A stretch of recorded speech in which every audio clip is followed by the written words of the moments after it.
Assalamu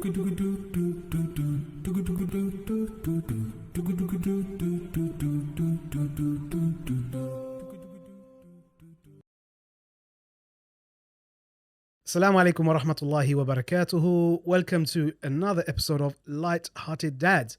I think we're at episode number 9, mashallah. Mashallah, that's good. We're rolling. Wa alaikum assalam, by the way. Oh, mashallah, yes. Don't forget. Give a reply. I know we're having a chat just before we start the recording, and I think it's an interesting topic, just generally I want to have a chat about, which is competitiveness. Yeah. Because I've come across many brothers, fathers, mashallah. I'm guessing generally it's maybe a male thing. I'm sure it's also a female thing as well. Well, there's a lot of female that's competitive. But that competitiveness, that always needed to kind of be on top or in front, winning. And I know it's an interesting point because with parents, one of the things this culture started to brew, which was that they tried to take away this whole thing of people always winning. They started almost giving out like medals for participation. Yeah. Yes, so you're rewarded for participating. Now that I've actually spoken against that because I think that's a complete opposite of like you always have to win. There's a fine balance between that, but not just giving medals out for just participating. But that's a point we'll come into in a bit, inshallah. But just generally about competitiveness, how are you when it comes to like games or anything like that? I have an addiction problem.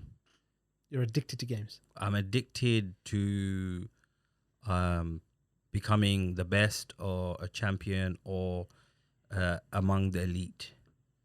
Is it a win at all costs or whatever means by all means by whatever it's called now? Yeah. By any means necessary, that's it. Yeah, potentially. Even there's a rule where I've been brought up. And it sounds really bad here, but I'm gonna say it. I'm not gonna say who said it. I was gonna say who taught me this, but if the next man's weak, take advantage. Oh, survival of the fittest, yeah. And I started playing Monopoly deals that recently, and started winning a lot of games. Inshallah, I don't jinx myself, but I keep saying it to my friends. If the next man's making a mistake, you take advantage. And literally, I want to say the thing is, whenever I play a game, I get so addicted that I play it for hours and days and weeks. And I get to a point where I have to be among the elite or the best. Do you get it? Like I was talking about Clash of Clans earlier. I was, believe it or not, among the top player in the world, not just around people in the world. I completed Clash of Clans. I had to wait every single week for an update. Every Wednesdays to give update. Like the new 15 used to get released. It was that bad. Clash of Clans, I completed it. Literally did all my base attacks, everything. I was just an elite level. But it's just mad. Anything I play, anything I download, I just have to finish it. So only in the last few years, I've literally backed down from all of that. I don't play card games, especially poker, because whenever I do play it, or blackjack and stuff like that, I see it in my dreams. I play it that much. I see cards in my dreams. It's mad. Trust me. Poker, bro, isn't that like haram? That's the thing. I don't know if it's haram or halal. I actually don't know. But when I did play and when I got to know the rules and stuff like that, it's just... You're talking about playing with money? No. Of course not, man. Of course not. Just to clarify. No. You play with chips in it with your boys and stuff. Yeah, that was the problem. And then when I mentioned it to my dad said to me, "Don't ever gamble, son." I said, "Okay, I'm not planning to." He goes, "Don't even do it by mistake." Because he goes, in the blood, there are gamblers. Family lines. Family lines. He was telling me his... I'm not gonna say which side of his family, but they were like his uncles were gamblers, professional gamblers, and he said like you probably have that in you, that gene in you, so just stay away. And I said that's probably true. Potentially reason why I stopped playing games, like yeah, and even now, like I have to go in, collect freebies. And then, maybe play a couple of games if I have time, and stuff like that. Yeah, but that's what it is. Even football, man, I'm screaming and shouting. Yeah, I've seen you. Yeah, you've seen it, right? Even like these are like brothers I'm playing with, and respected brothers outside of football, and on the pitch, and I'm like, oh, come on, man. It's because I give 110%. Even if I'm really unfit, I'll give 110%. And if I make a mistake, I'm the first one to apologize. Like, sorry. It's just the way I've been brought up in my area as well.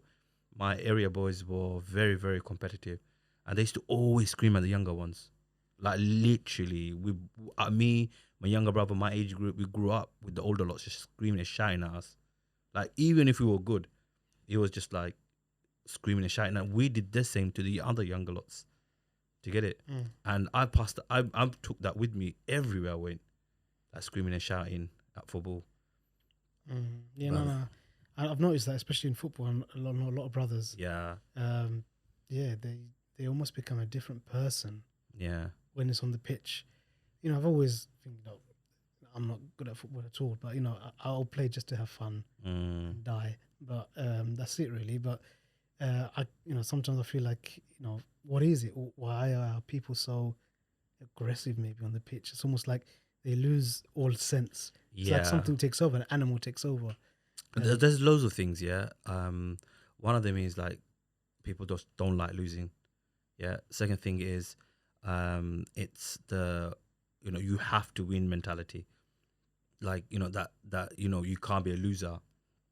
You like be a man kind of mentality. Like that has so much effect on us brothers. Like, I wasn't allowed to cry when I was growing up. I had to take all the punishment I got.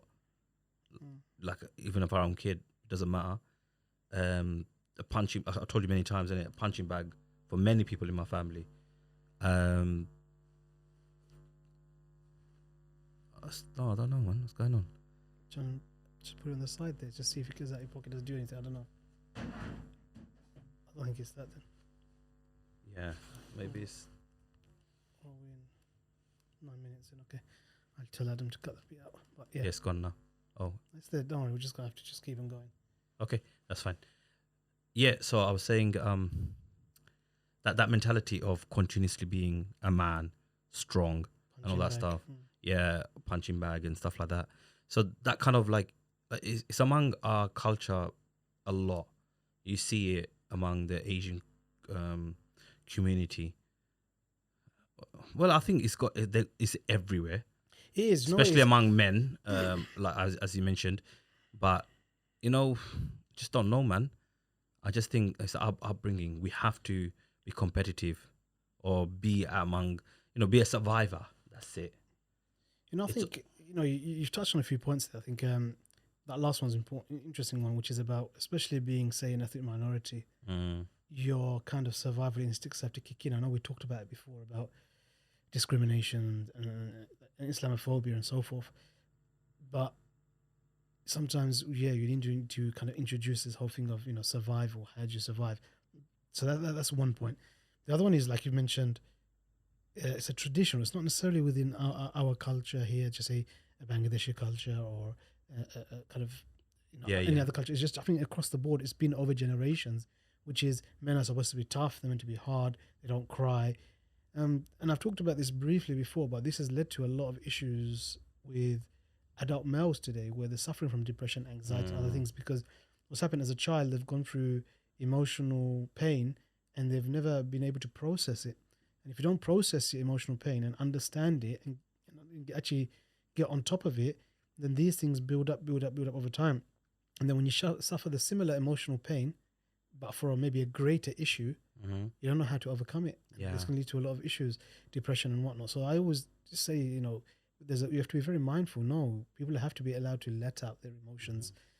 So that's a misunderstanding. That's why we're seeing, like, now what's happening. The question comes in, okay, is it that we've got a greater awareness of mental health now, or is it there's been a rise of issues that's happening? And I say it's a bit of both, but because we've got greater awareness, we understand things more. But also what we're seeing now in the generation of adults is that they're suffering, and it links back to how they were parented. But before we go too much into that, I want to kind of go back into the point you mentioned before about, what I do see with brothers are very competitive, need to win. And sometimes what happens is they lose their mind. Mm-hmm. That's what I look at it. It was almost like they have Dean, but then on the pitch they're like someone else. Yeah. Complete Even road different character. rage. Yeah, road rage is another one as well. Yeah. I know I'm not the best at road rage. I'll give that much, but I don't lose. I get angry, but I don't lose myself in that sense. But when we talk about people become different when it comes to competitiveness, and a lot of that is very much linked to when you're a kid, and how you were raised. And we touched upon it right at the beginning, which unfortunately what we have today is a lot of issues of people just celebrating, just taking part. And that's actually having a counter impact, because that's actually created almost entitled children. I'm going to turn up and I expect to get a medal. I'm going to turn up and just do something. That's not life. In life, there are winners and losers. And it's an important thing. Okay, we need to educate our kids. There are winners and there are losers. Yeah. But at the same time, we need to be a fine line on not drawing them into the fact that you have to win. Yeah. Yeah. So whenever somebody says, oh, don't worry, it's the taking part that counts, and all of those kind of things that people say, I don't like those statements either, because no, when you enter into something, it's a competition. Yeah. And you want to win. So you can't now suddenly sue the child and say, oh yeah, don't worry, it's okay, blah, blah, blah. No, it doesn't work, because really a child enters into anything that they're playing because they want to win. Yeah, yeah. Why would anybody else enter into something? You enter into competition because why? You've got a hope or a chance or a desire to win. Yeah. Yeah. Very rarely do you ever get, you kind of join in to take part. Look, like I even said, I might be rubbish at football, but if I'm playing, I want my team to win, isn't it? It's that, Yeah. It's natural. It's human kind of nature that you are entering into something that you want to win. So with kids, it's really important we're able to raise them without, I think, going to that extreme, because it's really important, because I'm seeing a lot of it, and it can be very harmful. You mentioned games playing, but even the bit you mentioned about poker, I would have said that there's a danger with that, because it can lead as a pathway to gambling, isn't it? Because that's exactly what you're doing. You whether it might not be money now, but eventually, and you say it, and we know that. I know of a lot of, especially we see it around Hamlets as well, a lot of Bangladeshi men and generations of before who actually they've come and in a lot of these gambling shops, they are actually these Bangladeshi uncles who are Filling it up. Who are filling it up and doing the gambling. So if I want to ask you a question, just reflecting back on your childhood, you touched upon it already about your kind of the elders in the area and whatnot. What do you think? Was there anything within the way you were raised in terms of, what your parents taught you or not, that you feel led you towards being more competitive? Do you recall anything? Personally, my mom hasn't had any sort of influence in that area.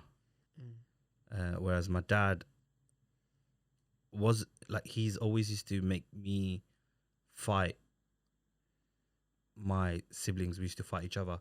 He used to make you fight? Yeah. Not what do you mean? like punches, elbows, or nothing like that. Like we used to do karate with each other and stuff like that. And we used to have loads of one-on-ones to get it. And then it came to street fight, where he used to get me to fight his friends' kids in Wheelsfield. Yeah, seriously. Subhanallah, like one of them is in prison now. And it's just one of his. Anyway, I don't want to go too much into details, but it's mad how that our upbringing of it's just different. Do you get me? It was just like I was the best in the family in my age group, and then there was a tournament happening in Wheelsfield where we fight other people's kids. Mad, I know. SubhanAllah, I just remember that backlash, and I'm like thinking, wow, SubhanAllah did that, man. Alhamdulillah, it wasn't vicious, or it wasn't like mad. You have to go kill each other, stuff like that. It's just fighting, dropping each other to the floor, whatnot, etc. But it's not haram. We do this jiu-jitsu or all these other karates and stuff like that today. But back then it wasn't official. It wasn't like Fight Club. It's even though it sounds like a Fight Club, but yeah, you're making it sound like a Fight Club. Yeah, I wouldn't say it was that deep. But yeah, it's always been win. You could do it and stuff like that. But yeah, I don't think he had a direct teaching of you can't lose, but more rather. Or was that implied though? Yeah, nah, I don't think so. Never actually got punished for like not winning something. Doesn't make sense. Mm. Um, Generally, my dad is actually very strict and very strong-minded and a character. Mm. But I've actually got to know the real dad, my real dad. Like I got to know him, like who my real dad is. You get it in terms of personality, obviously. Not who my real dad is. In terms of personality, and do you know what? There are very good traits of him. But yeah, like, what about yourself? I think growing up, one of the things that obviously I was youngest in the family, so I'm always in the shadow of Older older ones. siblings, and their achievements would always be like, you have to kind of live up to other people's achievements. It's another topic that we may discuss another day, but it's one of those things I really hated as a child. Always, be compared, and Mm, almost the expectation. Oh, your brother could do that. Why can't you do it? It's there. It's there. It's explicitly said. It's implicitly also said as well. Um, and growing up like that always meant that look, I'm not always the best at many things. There's a lot of things that I wasn't good at, but um, there are obviously some core things which obviously when you enjoy you can really thrive and be good at. And so throughout my life, generally, I've never experienced winning much. okay. Some people who just Loser. it just always gets it, yeah. So Loser. I'm joking. I'm joking. so I look at that even with my kids here. Like for example, I see my older son. He wins some, he loses some. So he's got that kind of thing. Yeah. My daughter, mashallah, she just used to get in a roll, win, win, win, win, win. So many stuff, just one after another. Yeah. And my other son, and he matters to him the most because he gets really wound up about it. But he just, I can't call it luck, but it doesn't fall for him. It's Yeah. like he does everything and he does the best, and he's just like never gets it. And to be honest, sometimes it's unfair. He should have got something, and it's harder for him because he's also autistic, and so it's harder to kind of understand a lot more around losing, and he'll put himself down like I'm rubbish. That's why. Wait, your second son's autistic? Yeah, he's autistic. The one that looks like my nephew? Babe, Yeah, yeah. No way, bro. He doesn't see me at all. yeah, he's on Mashallah. the spectrum. He's autistic and he's got ADHD as well. No way. Yeah. No, alhamdulillah, man. He does. They don't see me at all. Yeah, I know he was a bit hyped. Like he's very happy and. yeah. But I didn't think that was ADHD. Mashallah, man. You've done well. Because he comes Alhamdulillah. across very well, man. Very well mannered. He's mannered and he's social. But obviously, remember, autism on the Very spectrum as well. sociable. Also, autism on the spectrum. So those people who are on the other end of the spectrum, a lot of them won't have eye contact, won't like physical touch, won't be able to. They'll be non-verbal and all of this. And so there are obviously it's a spectrum. That's what Yeah, you yeah. it. So he's on the spectrum, but his communications in that sense is okay. He has other issues around his emotions, managing emotions and expressions and all of these kind of things. So, he has a different impact. So likewise, I won some, but very little. I was on the lesser side of winning. So I guess that had an impact on me, which was that, look, I know I'm turning up, probably I'm not going to win, it's just, I just accepted it. And when we did win, alhamdulillah, it was nice. There's a few times we did win. And I have won some awards here and there. But generally speaking, probably that helped to measure my expectations. But we talked about board games, when we get down to certain board games, of course you play, I do like to win. And in that sense, I'm not competitive where I lose myself, but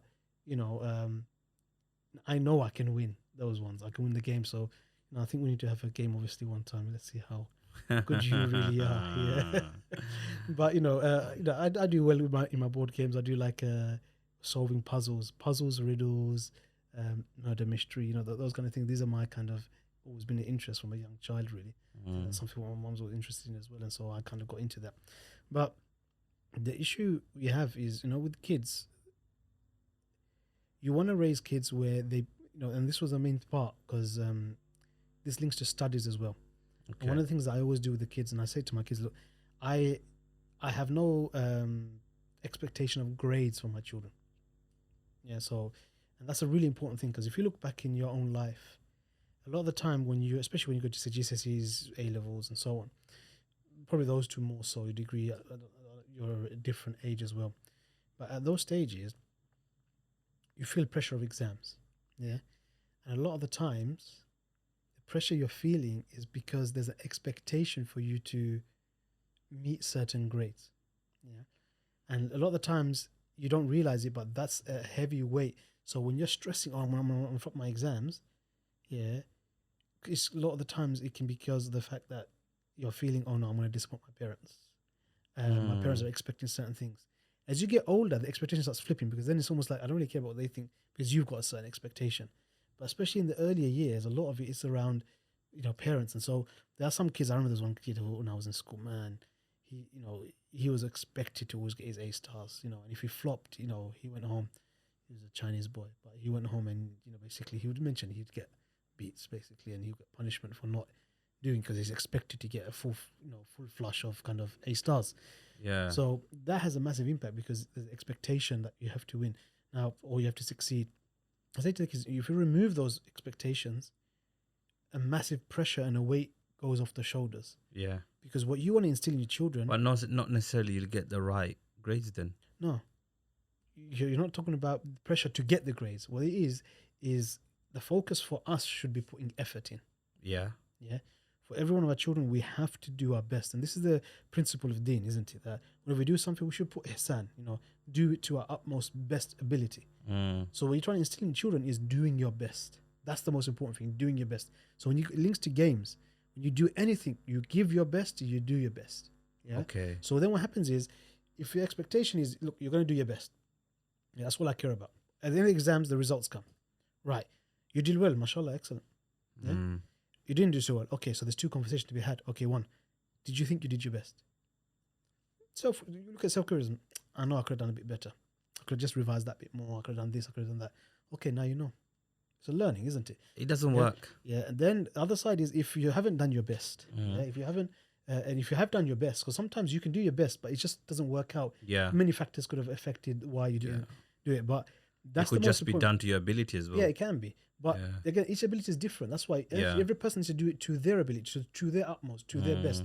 Because when Allah looks at our deeds, Allah mentions in Surah Al-Mulk, تبارك الذي أعوذ بالله من الشيطان الرجيم تبارك الذي بيده الملك وهو على كل شيء قدير الذي خلق الموت والحياة ليبلوكم أيكم أحسن عملا.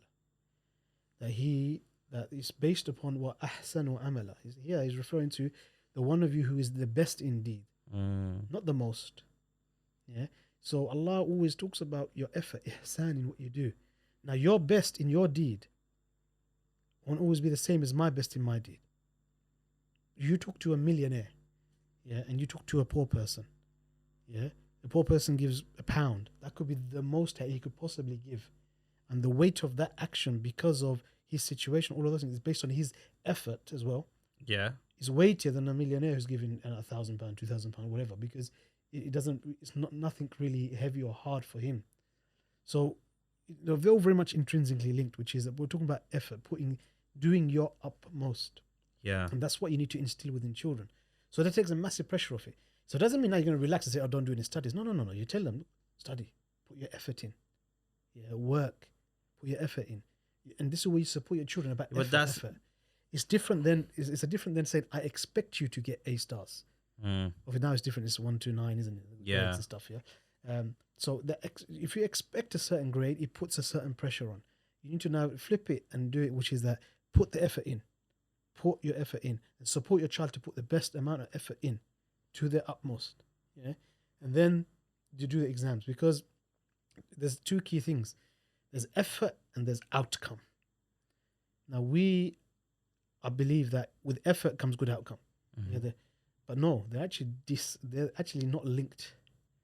Allah talks about it, and especially one of the sunnah of Allah is that Allah expects the effort, and the outcome Allah will provide. Yeah. Okay. Now, what happens is, a general norm is, if you put a lot of effort in, you tend to get good results. It does work like that, but they're not wholeheartedly linked. So, if we give examples, Allah only cares about our effort, and He sees it. So let's go back to the examples of the Prophet ﷺ and of the Sunnah. So we look at let's go further back. Let's go to Maryam alayhi salam. As she's giving birth, I talked about this before. She's giving birth. She's underneath the date palm tree. She's giving birth to Isa alayhi salam. And at that moment, what happens is she needs sustenance, she needs energy, she needs strength. So what does Allah ask her to do? What was she commanded to do? To shake a date palm tree. Allah could have dropped it from the sky, just made it fall, no problem. But no, He's expecting you to do your part. So what you do, and a date palm tree can't even get shaken by 10 men. You can't shake it. It's solid. Now a woman is just giving birth, asking to shake a tree, so she puts the effort in. Allah drops the dates. Logically, does it make sense? Yeah. Does it not mean logically? Does it make sense that a pregnant woman will push a tree and the dates will fall? Yeah, it doesn't. It doesn't like, make sense. You're like crazy. So outcome is disconnected to the effort. Yeah. But Allah, once you put the effort in, and the outcome will come, and Allah will provide in whichever way He feels. Yeah. You look at Badr. The Sahabas were required to march forth. They went forward. 313 Sahabas against 1,000 of Quraysh who were well equipped and well armed. These Sahabas, when they left Medina, they thought they're just going to go and override a caravan.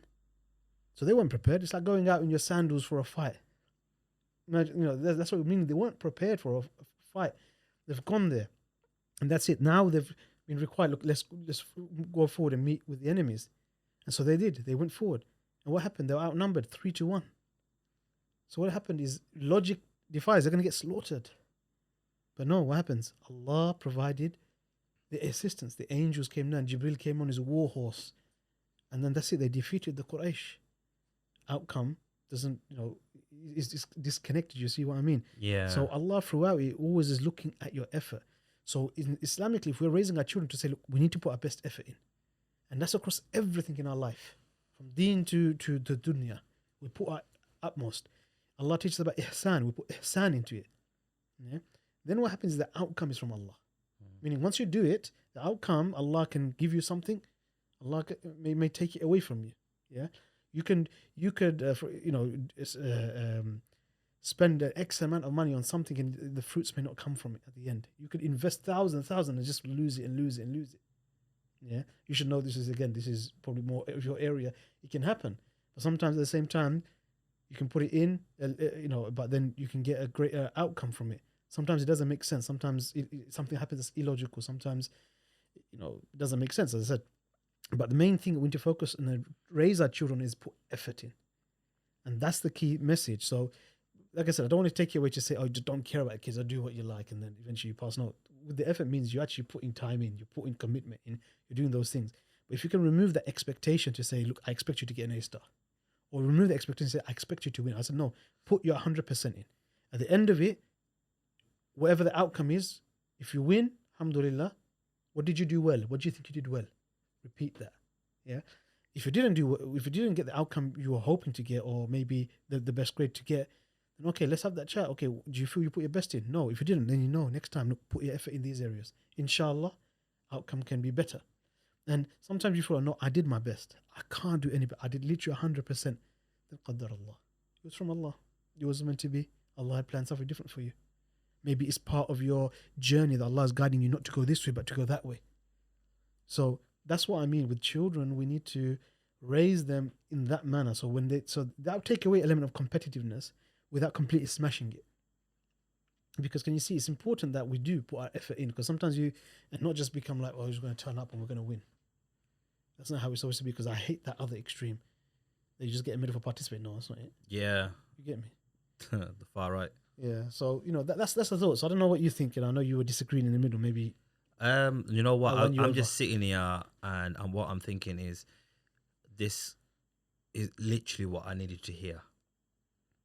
And the reason why I say that is I've had a lot of people recently approach me because they're going through depression, marriage issues. I've had 3 new cases in the last week. And I kept saying to them, like, you need to put effort in, this and that, etc. Subhanallah. And I was telling them how, they have issues with communication, have issues with understanding each other. They keep thinking one of them's like it's power struggle and stuff like that. And the biggest thing that came out of these conversations were, Nur, like, how much more can I do? And it's almost like they put in so much effort in expecting it to be resolved, or putting so much pressure to force something to work. And it's just amazing that, you put it in a way that actually put the effort in without any pressure.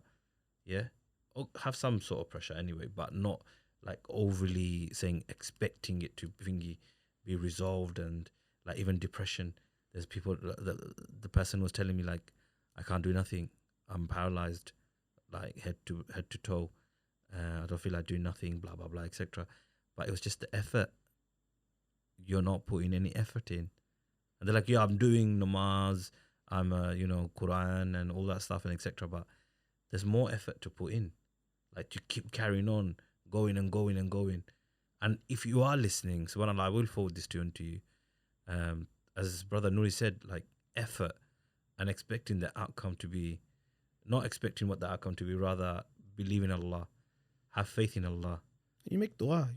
So with anything, you put the effort in, you make dua to Allah. I forgot to add that point. Ask Allah. And then the outcome, you leave it to Him. Now, that's the key part. If you do that, it manages expectations. Yeah. If you do that, it takes away the burden of worry, because that's the biggest one we have. Worry. Yeah. I think that before earlier, I didn't agree with you. What I didn't agree with you is pressure and worry. It's two different things. Do you get it? Pressure from parents is not a bad thing. Expectation, yes, I understand, but I grew up. I didn't have, my parents didn't have no expectation of me. Literally, my dad actually said, I don't know if I've mentioned it to you before, but my dad actually said by the age of 21, I'm either in prison, or I'm for murdering someone. I'm either the biggest drug dealer in East London, yeah, or I'm dead by the age of 21. That's his expectation. Imagine your dad saying that to you. That was my expectation from my dad, because I was just such a naughty kid. I got excluded in year 2. I went from one primary school to another. I still got suspended every other day. Whole of year 6, I had a private tutor to myself. Year 5, I used to be like, it was just a horrible childhood in terms of my school academics and all that stuff. Secondary school, it carried on, got suspended. I had a very weird personality. I got along with everyone, but it was just, I just used to lose it.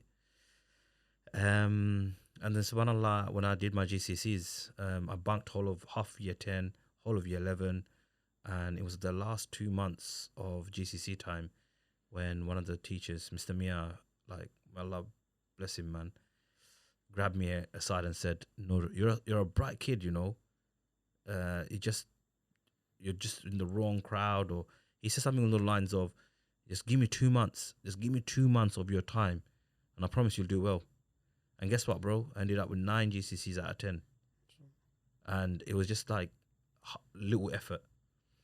And I remember this clearly. I was telling my brother, whatnot, and he was like, oh, "I'm quite disappointed."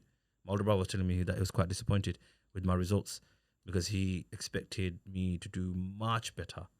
Because he goes, you have the ability without putting any effort in. Whereas my younger brother, mashallah, may Allah bless him as well, he puts a lot of effort in to get it. He has to put effort in to get what he gets. And me, I didn't have to put any effort in. But imagine I did put effort in. Do you know what I mean? Then obviously I slide through college and university and stuff like that. But anyway, where I'm getting at is I didn't have no pressure. I put pressure on I didn't have no expectation from parents, but rather I put bare pressure on myself to make sure I got the grades, got the job. Got the job that I want. Does it make sense? Yeah. So that's why I was disagreeing with you earlier. Yeah, no, there's a fine line, because sometimes when you say expectations, it means like you don't do anything. There's no apathy in that. With ihsan, you have to hold yourself to account. You have to set yourself standards, isn't it? High standards. You know when you've exhausted everything. You know that moment when you've done everything. Like, there's nothing I can do more. I know I've done 100%. The rest in the hands of Allah now. Yeah, now whatever Allah wishes it to be, it will be. And that's why we should kind of instill our children. And so they are very much, you look at it, the wisdom of the Prophet ﷺ, talking about the whole concept of ihsan, educating us about that. And then Allah's, the sunnah of Allah, talking about effort. And the more we understand this, the more it takes away from all of these issues people are facing in today's society. And it gets rid of all of these evil traits as well, because they're not good traits to have. And so alhamdulillah, we don't realize how much benefit. Sometimes we don't unpack what does it mean when the Prophet ﷺ said about ihsan. What does it mean when Allah talks about ahsanu amala? What does they have so much depth and meaning if you just contemplate and really unpack and unravel these gems that are left for us. Sometimes, like the Prophet ﷺ was had his speech was short and small, but he had so much depth in its meaning, and that's some of the blessings that are there. And that's what we try to unpick, and that's what I try to do even with a lot of the stuff when I do in the parenting, which is look back at some of the hadith and you realize, hang on a minute, this hadith is talking about parenting. You just don't realize it if you take it, look from this different perspective. And I know I've done a really little short series on the prophetic parenting gems, which were is a really interesting series where we unpacked some different hadith as well. So you can check that out on YouTube.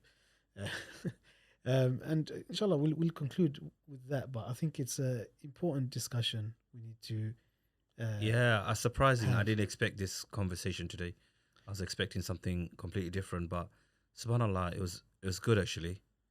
Especially like we're at a stage where we like a lot of parents out there are putting a lot of pressure on their kids, and nowadays parents are very glued on to making sure that their kids are getting top education, top tutoring, like a lot of money being spent. Like literally my family, all my siblings are spending, I was going to say something else, but loads of money on their kids' development. And literally they don't have time. Monday to Friday they've got school. Saturday, Sunday they've got full days classes, whether it's Arabic or tutoring and stuff like that, bro. It's mad the amount of people are these tutoring schools that Tanzania, all they're packed, literally packed. All these top tutors and stuff like that, they're packed. So I know because I live in this place where there's all these tutoring around my house. So a lot of money being spent. That's another discussion for another day as well, the tutoring stuff, because I've got specific views on that as well. Okay. Okay, inshallah. Again, Jazakallah khair for listening. Please do share your comments in the comments below with your thoughts regarding this as well, inshallah. And with that, we'll conclude today's session, inshallah. Assalamu alaikum wa rahmatullahi wa barakatuh. Wa alaikum salam wa rahmatullahi wa barakatuh.